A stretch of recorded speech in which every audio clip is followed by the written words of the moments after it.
imagine you're just sitting there watching a movie, lights dim, your eyes are just glued to the screen, and you're watching it. That's all your attention's on this freaking movie.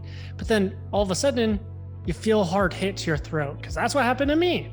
Literally, my initial reaction was like, this person hit me hard. So I stood up and I was like, dude, what the hell?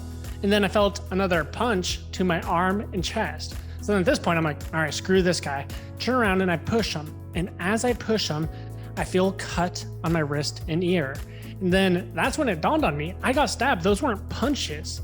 So I started yelling like, I've been stabbed. The lights turn on. I see him start running away. And then I take off my shirt because this guy had a chef knife. The knives that get bigger, closer to the handle. It went halfway through my throat, punctured my lung down here, went deep in my arm. You can see the scar right there. So I take off my shirt and I'm wrapping around my neck, just holding the blood in.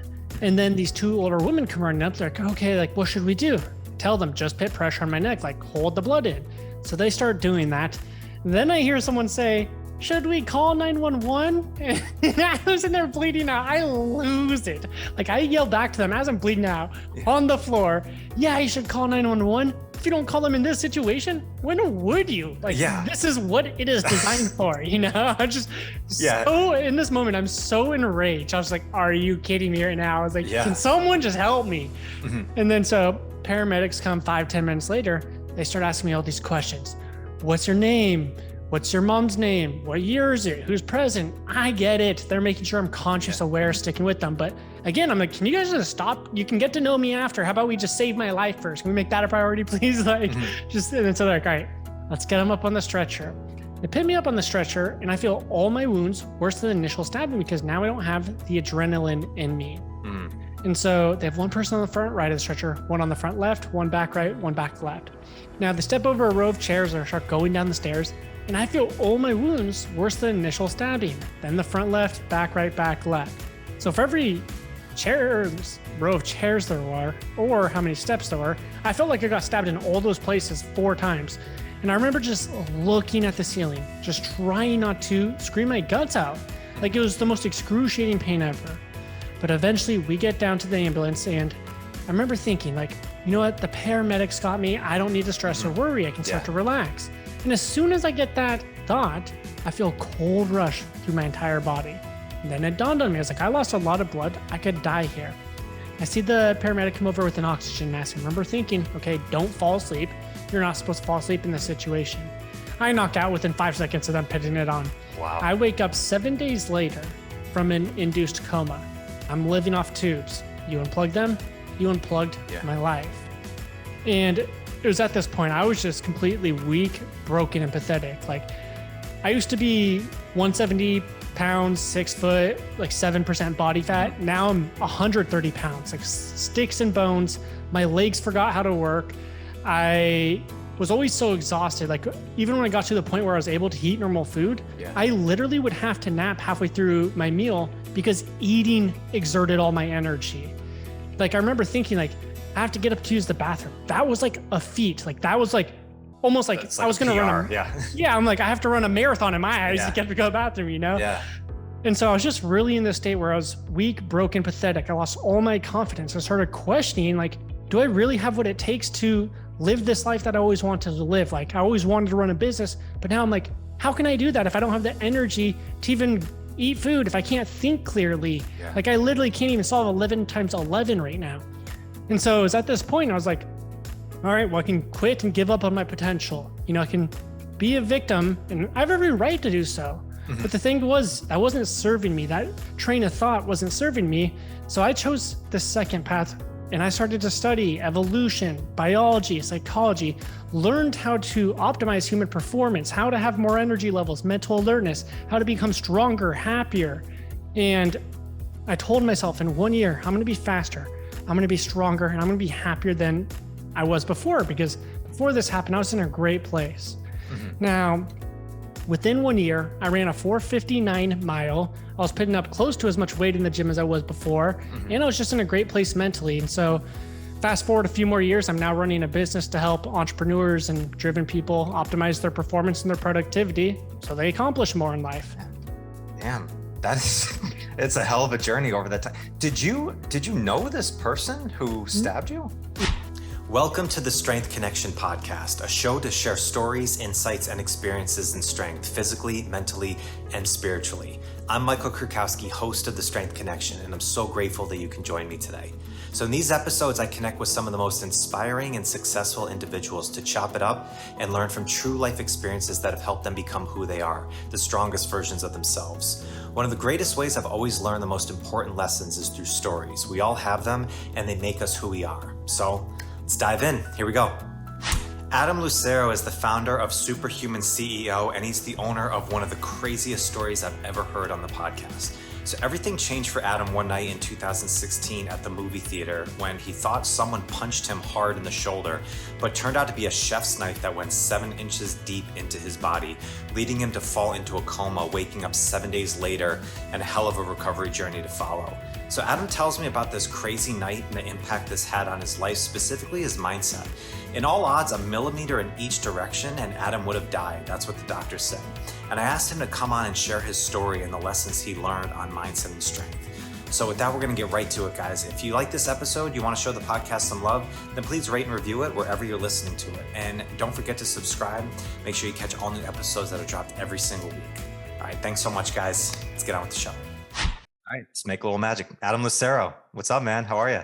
I'm doing great. I'm glad to be here. Yeah, I appreciate it. Thanks for doing this. I appreciate your time. Of course. Yeah. So your story is really interesting, man. I'm sure I'm not the first person that I heard that before, but it's always interesting when these big events kind of make this huge change and shift into our life. And it's something probably I wouldn't want anybody to have to experience, but I mean, a lot of good and silver linings can come out of this. So, I'm excited to kind of hear your story, all the work that you do with Superhuman CEO and everything here. So yeah, we'll dive right into it. Let's do it. Awesome. Yeah. So, 2016, this happened, right? Just going to the movies, and then all of a sudden some shit popped off. So how did this whole kind of incident, happen? Yeah. So, I mean, imagine you're just sitting there watching a movie, lights dim, your eyes are just glued to the screen, and you're watching it. That's all your attention's on this freaking movie. But then all of a sudden you feel a hard hit to your throat, because that's what happened to me. Literally, my initial reaction was like, this person hit me hard. So I stood up and I was like, dude, what the hell? And then I felt another punch to my arm and chest. So then at this point, I'm like, all right, screw this guy. Turn around and I push him. And as I push him, I feel cut on my wrist and ear. And then that's when it dawned on me, I got stabbed. Those weren't punches. So I started yelling like, I've been stabbed. I've been stabbed. The lights turn on. I see him start running away.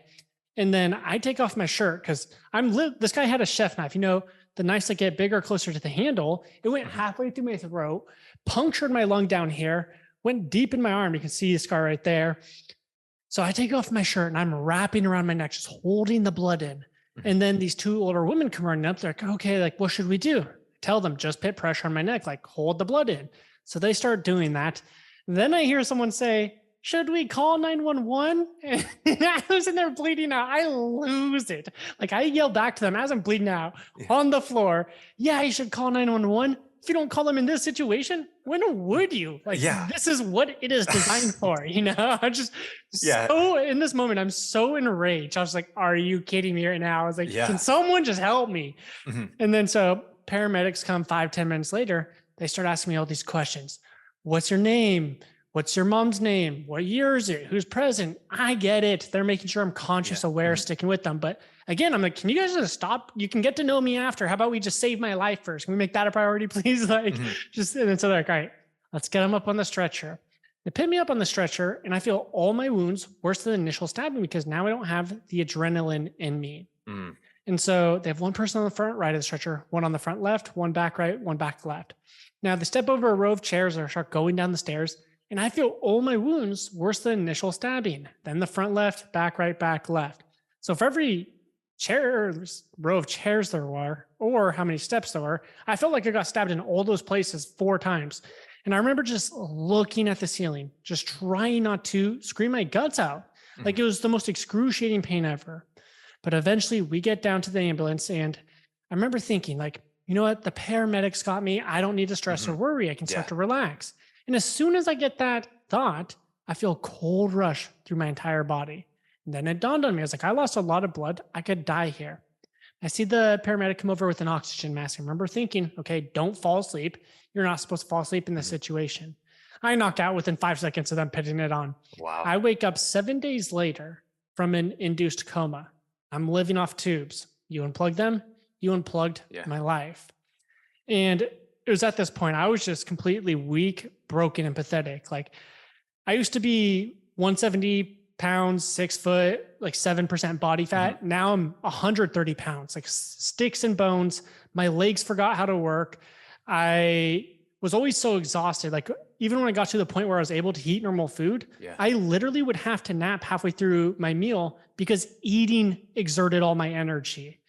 Like, I remember thinking, like, I have to get up to use the bathroom. That was like a feat. Like, that was like almost like I was going to run.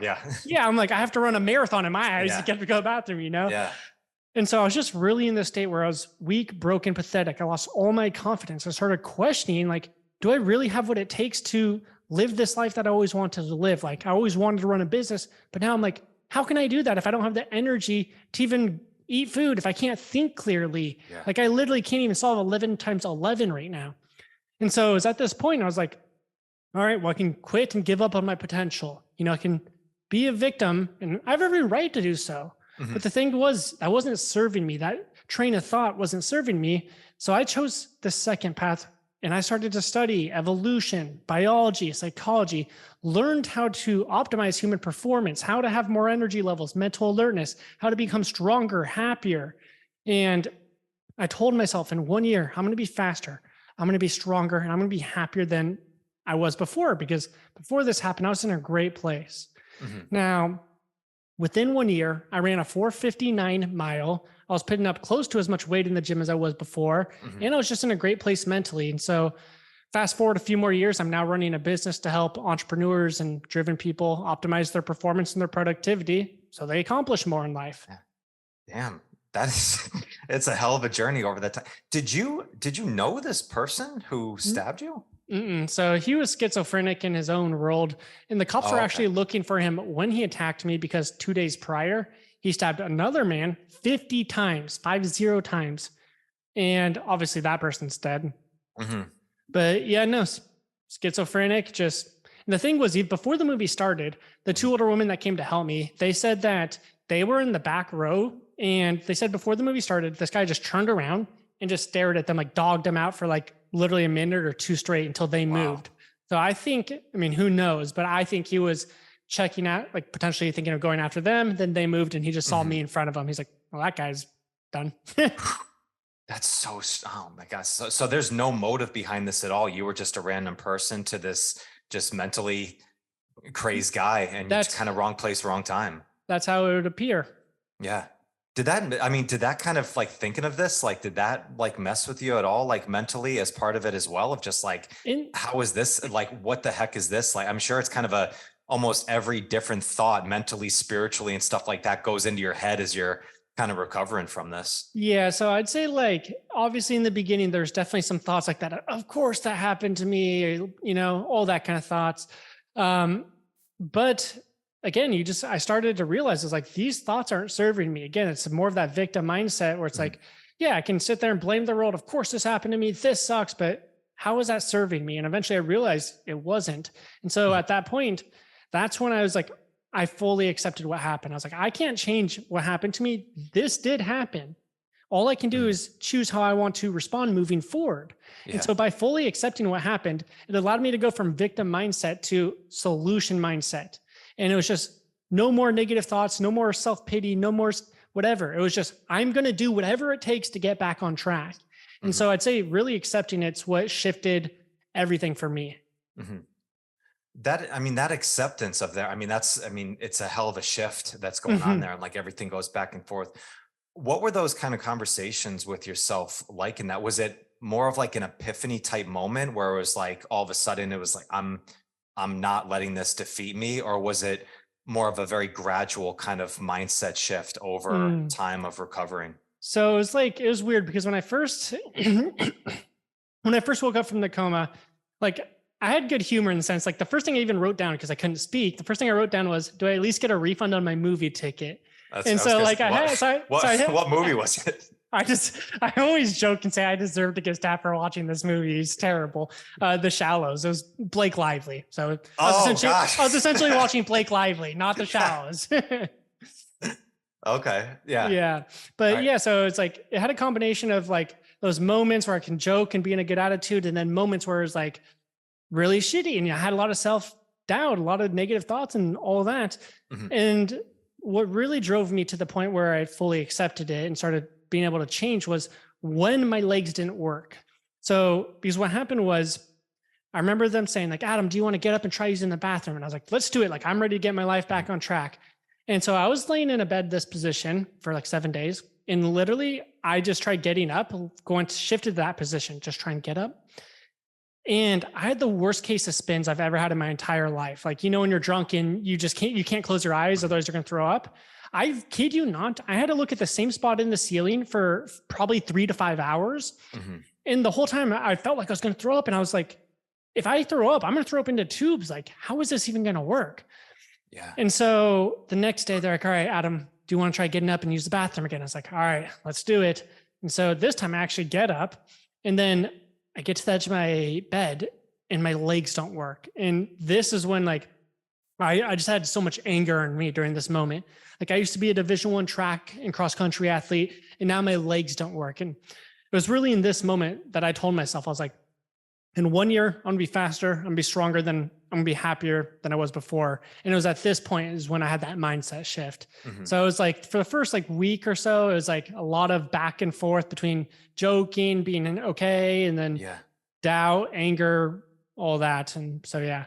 Yeah. What was the prognosis when it came out? Like with the doctors, did they say like you're going to have some struggles over time, or did they say you should be able to get back to normal function? So the first thing they said, they were mind blown, because they're like, if we were to choose the exact spot that you got stabbed down to the millimeter, it would be exactly where it was. They were like, 1 centimeter this way, instant death. 1 centimeter this way, I forget all the parts they're telling me, jugular or whatever would have been pierced or whatever it is. And so they were just saying like, that was a miracle in itself. They're like, that one should have killed you. This one should have killed you. Like, they were just telling me all these crazy things. But yeah, in a nutshell, that's like pretty much what they're saying. You were meant to live apparently.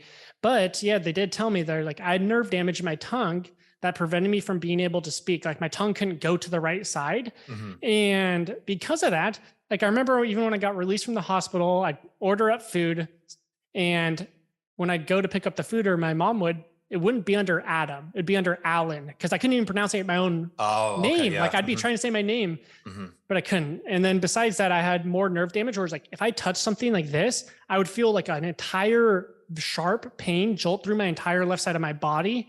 And so, yeah, it was just like very crazy things like that. So some nerve damage. It's hard to tell now, but even when I smile, there's like a droop on one of the sides. It goes slightly lower, very not noticeable. But yeah, they just told me there's all these things like with nerve damage, we can't tell for sure if it's gonna get better. Yeah. But yeah, for the most part, I'm pretty much recovered. Yeah. There's just a few like small things. Like, one of the ones that's still with me, I guess, is going to be, first of all, my chest is indented because my lung got punctured down here. Like, I could show you, and it's like, this chest is like fully grown like a normal muscle, but the other one's totally indented. Kind of a dirt. Yeah. Okay. Yeah. And so there's that. And then, but again, for the price of living, I'm okay with, it's more aesthetics and stuff too. I mean, so that one's like, aesthetics. Yeah. Cause speaking to you, it's like, would have never assumed that something happened over that time, specifically with speech. Cause I know, one of the things that you've talked about was you can't speak at that time. And I mean, the legs not working that's gotta be like a crazy, brutal thing as well. But also not being able to communicate after you were just communicating the last time. I had to write down everything. Yeah. Oh man, that's great. So yeah, it's, it's so hard to put yourself into a situation like that if you haven't been there, of what it really feels like to like not be able to move your legs, from there. And so many people, there's so many excuses out of different things, but when you're actually in that position, you're like, okay, like a different type of determination probably comes out. Totally. Yeah. That's great. So after that, like you get released and then you make this mindset shift of like, all right, I'm getting back into full function. It took you Mm-hmm. like over a year time when you got back into running sub 5 miles, getting back into strength, all that stuff. During that time, was this like a mindset thought of like, I'm going to teach this like one day into a business? No. So the thing is, like, part of me was already into this type of stuff beforehand. Like, I've always just been a really ambitious person, always want to accomplish more. So I've always had this desire, and I already had a pretty good base knowledge of it, but it was just taking it to the next level and learning deeper things about energy levels, mental alertness. And so I went a lot deeper into it for sure. But to your point, at this time, I wasn't thinking like, oh, I'm going to teach people this. But over the course of years, first of all, I started my own business, and then I started looking back at my life and realizing, I was like, every single time in my life where I feel like I have a fire inside of me, I feel like I'm a kid on Christmas, I light up like a Christmas tree. I realized it was when I was helping other people, whether it was like a friend hitting me up and he's like, man, I don't like my job, I'm thinking of becoming an entrepreneur. Like, what do you think? Or another friend hitting me up like, dude, I'm always crashing through the day. I can't be productive. I'm not thinking clearly. And I could be on the phone with them for an hour or 2 hours. And by the end of it, like I could be talking like this for 2 hours, super hardcore, super passionately. And by the end of it, I feel refreshed. And so I just kind of realized, I was like, wow, that's probably something I should be having more in my day to day if it excites me that much. And so eventually I started a program around this and then just took off from there. Yeah. It's still so crazy. Like doctor comes in and says like, this is the exact spot that it's like, I mean, that's gotta fuck with your head just a little bit on there. Just kind of going back and forth. Like, man, like that's like, I mean, talk about like almost stroke of luck when you're probably in like one of the worst positions you feel at the moment physically. Lucky and unlucky. Yeah, seriously. I mean, it's hard to almost fathom that. You know, I remember my sister in college had got her neck broken and had like the same type of thing, like in a weird party, guy kind of threw her into a snowbank, didn't realize there was ice underneath and cracked her spot. But the doc said like the same thing, like if it was, I forget which part of the C-spine it was, but like 1 millimeter lower, paralyzed. Done. The other one, instant death. And it's like this one spot. And it's like, you're almost like, wow, like that's like in the worst situation as possible. It's like, I'm so lucky at the same time as well. Again, that's freaking crazy. Unlucky and lucky, however you want to look at it. You can look at both sides of it, right? Exactly. Yeah. So what was your physical recovery like at that time? Like, how long did it take before you started getting the feeling back into your legs? And was it a long physical therapy session? Was it just more really building up your strength over time? Yeah. So we were able to get myself to walk with a stretcher while I was in the hospital, which is like about 14 days. So I was able to get myself to a point where I could walk again by the time I was released. And then at that point, it was just lots of increasing the walks. If I could go walk for 5 minutes, next day, try and do 6. In fact, I remember, and then doing some strength exercising, but I remember I was in the ICU and I remember them telling me like, just rest, that's all your body needs. But after I started to get the use back in my legs, like at midnight or 1 a.m, I would get out of my room when there's no nurses and start air squatting and stuff, which in hindsight, it was probably so stupid. Like it was probably doing more damage than good. But yeah, so it's just day by day doing things like that, increasing my walk duration, or maybe carrying like 10 pounds and doing air squats or whatever it was. And then again, just going to physical therapy. I had speech therapy. I had to go to normal therapy. I have metal plates in my jaw or something. I had to go to like an EMT to check that out. So it's just tons of different appointments. On top of that, doing everything that I was told to do from all those appointments. And then on top of it, I just kept on studying. All this time I had study. And that was great for 2 reasons. One, it helped me gain my cognitive function back because even reading was tough for me for a while. And so again, it was just kind of pushing myself mentally and physically to go a little bit further day by day. And then, my body, I started to be able to walk longer, probably after like a month. Then I remember I tried going for a run and I just fell to the floor. Like my legs were literally so weak. I just like didn't have the strength to jog. Yeah. And so I remember just thinking like, I was pretty angered in that moment, like again, but in a nutshell, that's pretty much what it was. The thing that took the longest for the recovery was the cognitive function, I would say though. Like got my energy back probably like 4 or 5 months for the most part. But even after a year, like it was still really tough for me to like function. I would just get tired very easily if I exert any energy mentally or whatever it was. And so, yeah, I'd say that probably took the longest. So like cognitively, was it more like trying to engage in like reading or studying and stuff or focusing and then you get really tired? Or was it recall at all? Like was Everything, that a challenge? everything, Yeah. everything. It was like, I can't think clearly. If you're asking me to do critical thinking, it's very difficult, very, very difficult stuff that like a fifth grader could do. I couldn't solve for a while. If it was me thinking about tasks, I'd just be so exerted mentally and just couldn't power through, do it. So just, it's kind of almost hard to describe, but it was literally like, I felt like my cognitive function was comparable to like a fourth grader or somewhere in that level. Yeah. And then, yeah, it just took me a while. What was the process like for you mentally when days like that came up? Because I'm sure like, I mean, we know like, yeah, take it day by day, but when you're really in the process Mhm. of that could be a really challenging thing to do. And when you have a day like that, like, oh, I'm going to go for a Mhm. run, then all of a sudden you fall. Like, how did you overcome that in your mind? Was it okay? Like, this is just, did you Mhm. think of it like, okay, like I'm just not ready for that yet and go, Yeah. or And like, how was that process? so there wasn't too much anger or upset feelings or whatever it was after I got to the point where I was like, I just fully accepted it. The only time I started to have those hiccups are in the extreme cases when I tried running and fell to the floor where I was like, God dang it, this sucks. But Mhm. other than that, it was I can't really emphasize enough. Once I fully accepted what it was, a lot of that stuff went out and it was more about, okay, I know this is gonna be challenging, but I'm gonna do what it needs to happen. And so that I think that's what minimized a lot of the negative emotions, the self-pity, and a lot of those feelings. So to be honest, I didn't have much of it. There was just a lot of hardships, but in my mind, I was like, I know this is going to be difficult. And so Mhm. because of that mindset, it really just enabled me to power through those moments with less anger Mhm. and negativity. Yeah. When you say like fully accept what it was, what do you mean by that? And so I guess what I mean is like, I just knew I just couldn't change what had happened to me. And having negativity, having this self doubt, having this pity, having this victim mindset wasn't serving me. And so when I really realized that, it just allowed me to just cut out all that noise. And it didn't phase me anymore for the most part. All I was doing is just, again, focusing on what I can do. And I was like, I know this is going to be challenging. I understand what my roadmap is going to be. Every single day is going to be a struggle. Every single day, I'm going to have to go harder than the day before. And I know that there's going to be challenges, but by accepting and embracing that there's going to be challenges when they come, it didn't, because my expectations were already set that way, it didn't really phase me, if that makes sense. Mm.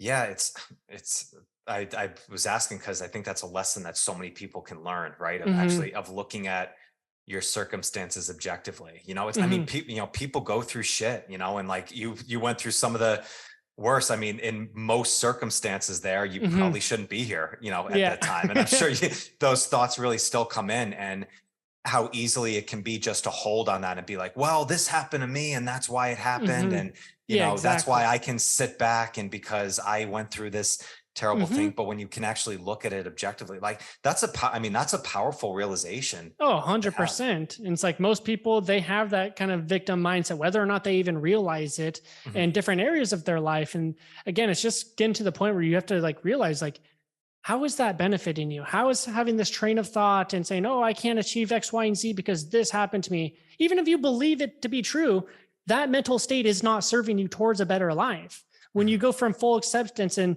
thinking about solutions and taking full responsibility, then it gives you the power to overcome what happened to you rather than you just blaming the world, being angry, and falling in this vicious cycle that's keeping you stuck. Mm. Yeah, so I mean, do you see that a lot as far as a struggle with a lot of the young entrepreneurs and people that you work with? I mean, now you have Yeah. a successful business really helping people Hmm. really maximize their productivity, which I think is such a powerful thing because in a lot of the work that you do, you talk about that Hmm. focus and Yeah. how you can get so much more done in Hmm. that short period of time when you get it focused. I 100% believe that. And I think on the physical side of training too is so Hmm. powerful. Do Hmm. you see like, is there a similar story with these struggles that you see from a lot of people that come in and speak with you? Yeah. So usually when it's a lot of the people I work with is like six, multi six or early seven figure Mhm. entrepreneurs. And so typically what I see is like whether it's someone being super driven in a career that's making 100, 200K, an entrepreneur making 100 to 400K, the number one thing that's holding them back is going to be something related to mind. I hate saying mindset because no one hears mindset and they go, oh yeah, I need mindset training, or they get hyped on it, but the or reality mindfulness. Is, whatever it is, whatever term you want to use. Yeah. But yeah, ultimately that's usually what it is. It's these entrepreneurs, whether it's the way that they're operating, again, could have a victim mindset. They fall victim to their circumstances. Oh, I didn't have time to do X, Y, and Z. It's like, that's the most nonsense excuse. We all have the same 24 hours. It's a matter of what you prioritize and how efficiently you operate that dictates what you accomplish. And so a lot of it's going to be mindset. They can't get out of their own way. They procrastinate. They struggle to do the things they know they need to do. They let their motivation levels dictate what they do in a day. Just nuances like that. So that's typically going to be like the multi-six-figure clients. When it comes into the 7-figure entrepreneurs, it tends to be some of the different areas that they can improve on. For example, they're just crashing throughout their day. By 2 p.m., they feel zapped of their energy, and their brain power causes them to stop working on their business. Or if they do work, they just don't produce good quality work because it's not come from a place of clarity, creativity. And so that's usually a pretty big area where we can focus on with them. And then the third pillar is, look, you have to operate like a CEO. You can't be doing all these tedious tasks that drain you of your energy and time. Like, I know there's 7-figure entrepreneur client of mine, like, the biggest thing that was holding him back in his business was him not creating enough ads. The cost per lead would rise up. And so I was telling him, like, man, like, the biggest thing you can do for your business is create more ads. Like, that's going to bring you the biggest ROI. But he just didn't have the time to do it. So I was like, how do you not have the time? Like, let's look what's going on here. Come to find out, he's setting up a lot of his software in the back end and doing all these tedious tasks that take like 2 to 3 hours a week. And I was like, dude, what are you doing? Bring someone on a team, train them up, and then they can do that and you can create ads. We did that, and within 2 months, he did 800K on his next launch. So it's like, it just goes to show you just have to operate more efficiently. It's like, look at Elon Musk. The guy runs Tesla, SpaceX, and Neuralink. Somehow he's able to manage his time well enough to run 3 businesses that are $100 billion businesses. But you're running a 6-figure business and you don't have time. Good one. Get out of here. You're just operating inefficiently. Yeah. Well, Elon's a tough example too, because I think he might be an alien, but we don't know yet. So it's like, No, it is. I mean, it's interesting too, because I mean, take someone like that with that example, right? It's like, is it something where you think like maybe we just get in the own comfort zone of like, this is what I've been doing. I've had success doing this, thinking that just more of the same is just going to get me to the next level? Or is it? It varies a lot from client to client. In his case, he didn't trust someone to do that work. He's giving up access into a lot of his software and stuff. But I'm like, at the end of the day, I was like, just think about it. I'm like, that's 12 hours a month that you're spending setting up all the software. Wouldn't you rather go spend that time creating ads, make more money, or even just spending that time with your wife, going travel, whatever you want? Like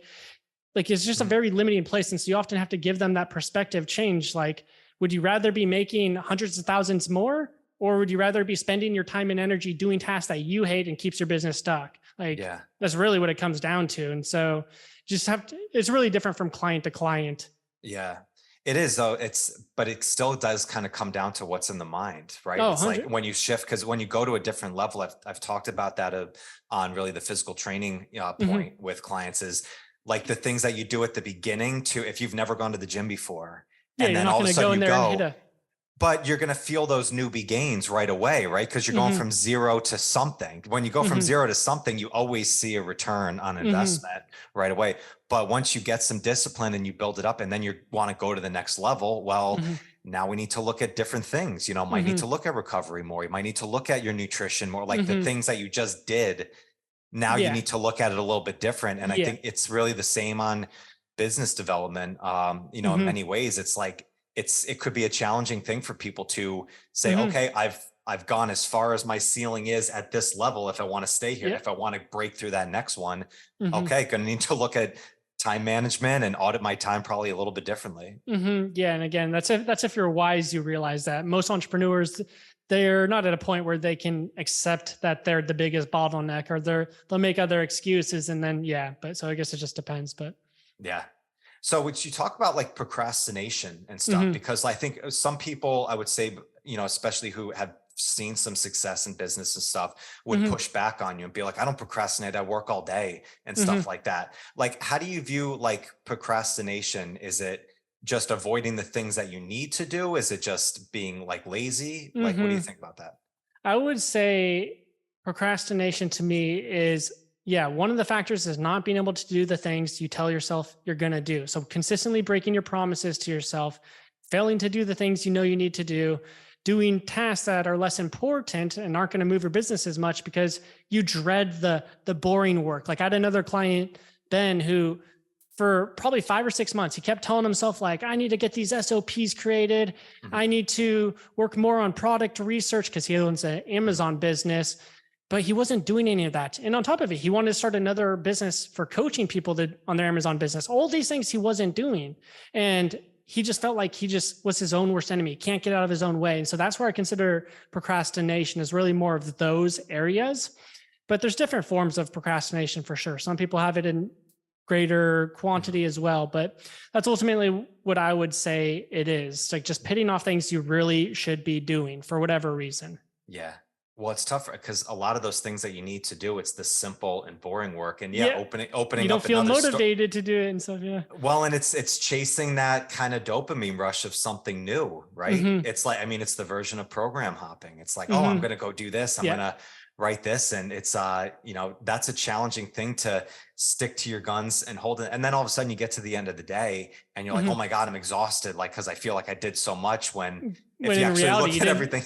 Or if you look at the reality of how much you actually accomplished and how much it grew your business, it probably wasn't much, in certain situations. Yeah. It's like you can work 8 hours, but again, if you're spending it editing your own videos, it's like, okay, did that really grow your business much? If you spend it posting on your social media, it's like, you could have just hired someone for $5 an hour, like a VA, to post on your social media or to create the graphics.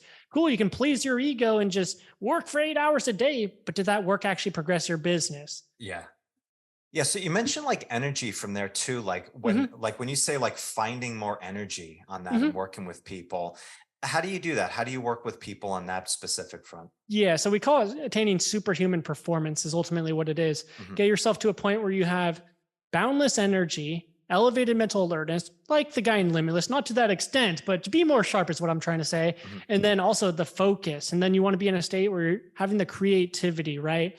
And so to do this, it's mainly going to be focused on your health. Like ultimately, that's really what we say it is. It's health, nutrition, fitness. How do you do these things that are just going to naturally optimize yourself? And so basically, the number one thing for your energy is going to be your sleep. And so the way I always say is like, you can eat the cleanest. You could eat super clean, cut out all alcohol. You can cut out all the processed foods, vegetable oils, whatever it is. But if you get terrible sleep, you aren't going to be feeling energized and ready to go. So the biggest thing you can do for your energy is dial in your sleep and your circadian rhythm. And then besides that, and again, we could get into how to do that if you guys want, but then the second thing is, look at your nutrition. And so what I always say is like, you really have two main sources of fuel that your body can use: glycogen, which is carbs broken down and stored, or fats. I mean, I guess ketones or whatever, essentially fats. But the thing is, carbs is what 99% of people use as their main source of fuel, but that's not how we evolved for millions of years. And so the way I explain it is, okay, we adapt in order to survive. So this is why if you got sandpaper, in order to rub it on your hand would start bleeding. But in a few days, it would come back stronger and tougher in the form of a callus. This is also why you're able to gain muscle. You're breaking down your muscle fibers, then they recover and adapt to the stress so that next time they can handle the weight you're using in the gym or whatever you're doing. And then it's also why you're able to tan. Your skin's getting darker and adapting to the stress of the sunlight so that next time it won't be damaged as much. So if carbs are glycogen and are meant to be our main source of fuel, then why can our bodies only hold 1,600 calories of it and our bodies can hold 67,000 calories of fats? And so it's like, okay, wouldn't that make us less likely to survive because it would limit our energy if carbs are meant to be our main source of fuel? And then the other aspect is, there's literally a term for this energy that happens when you're using carbs for energy. Let me give you an analogy. This will work better. Imagine that you're camping and you have to build a fire that's going to last through the entire night. Yeah, you could grab a bunch of twigs and build a roaring flame real quick, but then it's going to dwindle out. That's essentially what carbs are for your energy. You get a surge of energy as soon as you eat them, which by the way is just sugar. And then a few hours, you crash, you get grumpy, you get angry. There's literally a term named for it, hangry, right? That explains this phenomenon. That's because you're using carbs for energy. Whereas fats is like getting a bunch of big or medium-sized logs and building a stable fire that's going to last for the entire night. And so when you become fat adapted or you build the metabolic state to do this, we call it a superhuman metabolism, your energy is much more consistent. You don't crash throughout the day. In fact, I had a client text me yesterday. He's like, I didn't eat for 20 hours and I felt great the whole time. And that just goes to show, like, I remember one time it was like 5 or 6 p.m. and I was like, I just feel a little off now. I was like, something's going on. Like, what is this? I feel a little weird, but can't even describe it. And then I realized, it's like, oh, I haven't eaten today. Whereas if I was using carbs for energy, I would have crashed at like 1 p.m. and just needed to slam down more carbs. So it's like your concept of hunger changes. You have more consistent energy. So that's kind of what you can do for your nutrition. You can go a step further and be like, okay, here's some workouts that are going to increase your mitochondria so you have more energy. Here's some other workouts that are going to deliver oxygen to your brain so you think more clearly. So again, really combination of really everything you can do to optimize your health, fitness, nutrition, circadian rhythm, sleep, whatever it may be, hormone optimization. Yeah. I love the breakdown. I mean, this is, I love that when you talk to entrepreneurs who are probably coming in saying, how do I maximize my, my income and build it up, and start talking about health and fitness, of it from there. And it is interesting specifically on the nutrition front, because a lot of people, we think of nutrition as like a one size fits all. If this is how you drop weight, plus be cognitively focused, be energized, build strength. It's like, no, there's different factors for what you're trying to do. If you really want to build muscle fast and you're on a physical journey, you're going to probably boost up your carbs. You're just going to boost up your calories in general. Cognitively, you're going to go way down from there. It's like, it's way different. So there is different energy systems cognitively. What's the conversation like, or like the response with people when they come in and speak to you and you start talking about sleep and nutrition and kind of getting more workouts in? They usually actually kind of like it, because it's funny. Most of the people that come to me at this point, are they overall in decent shape? Do you feel, or are they? Yeah, I'd say okay, because again, a lot of times it's going to be more that mindset consistency issue. Like they're not going to the gym consistently. They're not eating healthy consistently. Again, that's why the first step is really linking your two minds together, or we call it mind linking. But yeah, so it just really depends. What was your question again? I kind of got lost at train of thought for a sec.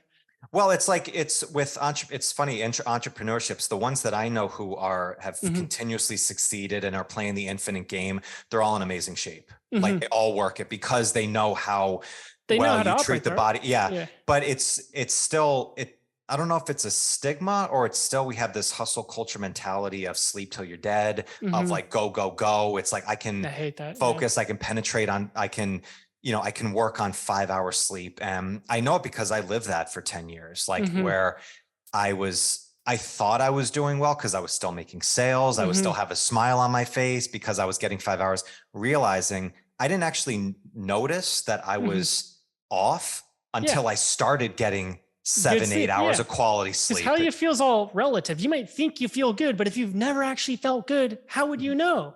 And so that's actually what happened with me, is like, back in college, I was trying to get big. That was my only goal. I was like, I don't care if I'm lean. Like, I just want to get size on there, like total ego. But nonetheless, was doing that. And then I remember my roommate saying, hey, my dad's going on Joe Rogan's podcast. You want to check it out? And I was like, what do you mean your dad's going on Joe Rogan's podcast? You say it so casually, like, what's your dad do? Like, if you go on Joe Rogan's, you're a big dog. But nonetheless, so his dad went on there and he's talking about nutrition. Again, some of these things that I talked about earlier. And he's like, you just have so much more energy. You're thinking more clearly. Just talk about all these benefits, all these problems that people associated with aging, arthritis, they all just went away. And so he's like, just give it a go for 21 days. And so I did. And I was just curious at that point. After 21 days, I felt super freaking human. Like, I kid you not, I literally thought I was like a superhero or something. Like, in terms of how I felt, I was like, I feel like I'm Superman right now.